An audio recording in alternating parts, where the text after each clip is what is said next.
మార్కాపురం జిల్లా కొమరోలు మండల పరిషత్ కార్యాలయంలో నిర్వహించిన 2027 జనగణన రెండో దశ 3 రోజుల శిక్షణ కార్యక్రమం నేడు ముగిసినట్లు ఫీల్డ్ ట్రైనర్స్ డాక్టర్స్ మొర్రి పిచ్చయ్య విశ్వరూపచారి తెలిపారు.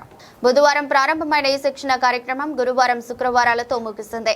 రెండో దశలో సచివాలయంలోని వివిధ శాఖల ఉద్యోగులు, పంచాయతీ అభివృద్ధి అధికారులకు ప్రత్యేకంగా శిక్షణ అందించారు. ఈ సందర్భంగా ప్రజల ఇళ్ల వద్ద పూర్తి చేయాల్సిన 34 కాలాల వివరాలను వివరంగా తెలియజేసినట్లు ట్రైనర్లు పేర్కొన్నారు. అలాగే ప్రజలు స్వయంగా ఆన్లైన్ విధానం ద్వారా జనగణన పూర్తి చేసుకునే విధానంపై అవగాహన కల్పించారు. ఎమ్యూనరేటర్లు ఇంటింటికి వెళ్లి గణన చేపడతారని, వారి పనిని సూపర్వైజర్లు పర్యవేక్షిస్తారని తెలిపారు. ఏవైనా సమస్యలు తలెత్తినప్పుడు ట్రైనర్ల సలహాలు తీసుకోవాల్సి ఉంటుందన్నారు.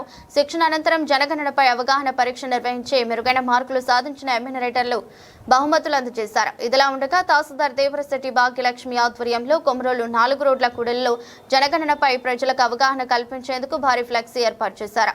దీని ద్వారా ప్రజలు డిజిటల్ గణనను స్వయంగా పూర్తి చేసుకునేలా ప్రోత్సహిస్తున్నామని తెలిపారు. కార్యక్రమంలో తహసీల్దార్ కార్యాలయ సిబ్బంది, ఇతర అధికారులు ఉన్నారు.